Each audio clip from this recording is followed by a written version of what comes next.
Yunusobod tarixi Toshkentning eng mashhur va nufuzli tumanlaridan biri qanday paydo bo'lgan? 1966-yil 26-avgust kuni Toshkent shahrini qayta taqsimlash jarayonida Kirov tumani tashkil etilgan.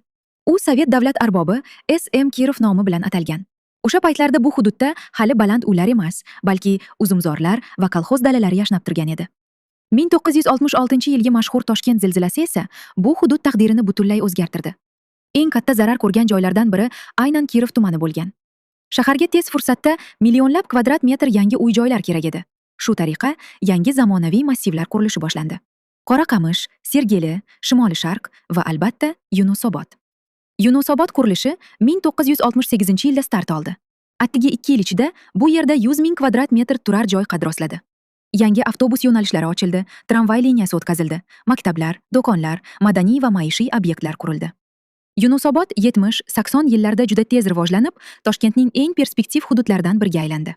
1922-yil 81-may kuni esa Kirov tumani rasman Yunusobod tumani deb qayta nomlandi. Bugungi Yunusobod bu zamonaviy infratuzilma, keng ko'chalar, yashil hududlar va premium hayot tarzi ramzi. Bir vaqtlar uzumzor bo'lgan joy hozir Toshkentning eng talab yuqori rayonlaridan biriga aylangan.